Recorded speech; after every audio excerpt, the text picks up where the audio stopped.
देवमाणूस हा चित्रपट 25 एप्रिल 2025 रोजी प्रदर्शित होणार आहे, त्यामुळे सध्या त्याचे समीक्षण उपलब्ध नाही।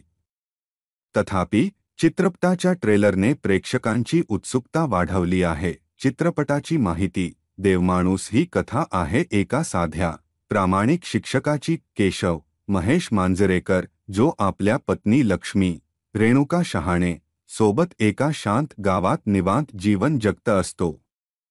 मात्र गावातील एका गुंडामुळे त्यांचं आयुष्य अस्थिर होतं आणि केशवला आपल्या कुटुंबाचं रक्षण करण्यासाठी या कृतीनंतर केशवच्या मनात एक जबरदस्त नैतिक संघर्ष सुरू होतो। सत्य आणि चूक, अपराध आणि प्रायश्चित्त, विवेक आणि स्वार्थ यांच्या सीमेवर उभा असतो तो। इथेच या चित्रपटाचं खरे सौंदर्य आहे, मानवाच्या अंतरात्म्याचा, अपराधगंडाचा आणि प्रायश्चित्ताच्या संकल्पनेचा सखोल शोध। कलाकारांचा अभिनय। महेश मांजरेकर यांनी आपल्या अभिनयकौशल्याने पुन्हा एकदा सिद्ध केलं की ते का मराठी सिनेसृष्टीतील दिग्गज आहेत।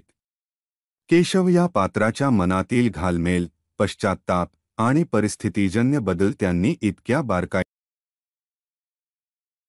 की प्रेक्षक त्यांना पात्र म्हणून नव्हे तर एक जिवंत व्यक्ती म्हणून पाहतो। रेणुका शहाणे यांनी लक्ष्मीच्या भूमिकेत संयम, कणखरपणा आणि प्रेमाचा त्रिवेणी संगम दाखवला आहे। सुबोध भावे आणि सिद्धार्थ बोडके यांनी त्यांच्या सहाय्यक भूमिकांमध्ये छान कामगिरी केली आहे, जे चित्रपटाच्या गहनतेत भर घालतात। दिग्दर्शन व छायाचित्रण। तेजस देओस्कर यांचे दिग्दर्शन अत्यंत नेटके व प्रभावी आहे। त्यांनी सामाजिक वास्तव, गुन्हेगारी पार्श्वभूमी आणि मानवी भावभावनांमधील तणाव यांचे सुंदर मिश्रण घडवले आहे। छायाचित्रकाराने महाराष्ट्रातील ग्रामीण भागाचे जे चित्रण केले आहे ते खूपच वास्तवदर्शी आणि सौंदर्यपूर्ण आहे। प्रत्येक फ्रेम एक कथा सांगते, एक भावना व्यक्त करते। संगीत। चित्रपटाचं पार्श्वसंगीत आणि गीते कथानकाला पूरक ठरतात।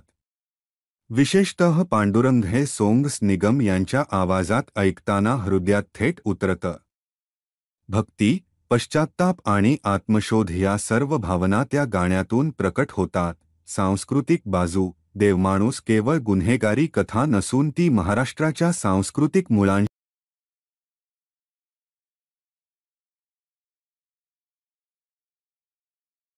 यांसारख्या अनेक गोष्टी कथानकात सुसंगतपणे गुंफल्या आहेत।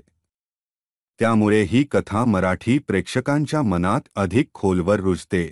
मुख्य मुद्दे।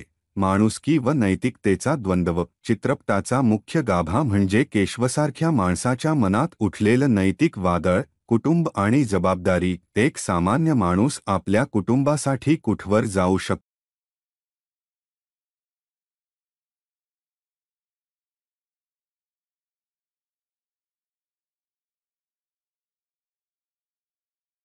प्रेक्षकांना विचार करायला लावणारा शेवट। शेवटी काय खरं आणि काय चूक याचा निर्णय प्रेक्षकांवर सोपवला जातो। निष्कर्ष। देवमाणूस हा एक परिपक्व, विचारप्रवर्तक आणि भावनिकदृष्ट्या खोलवर जाणारा चित्रपट आहे। महेश मांजरेकर यांचा अप्रतिम अभिनय, तेजस देओस्कर यांचं नेमकं दिग्दर्शन आणि महाराष्ट्राच्या संस्कृतीशी असलेली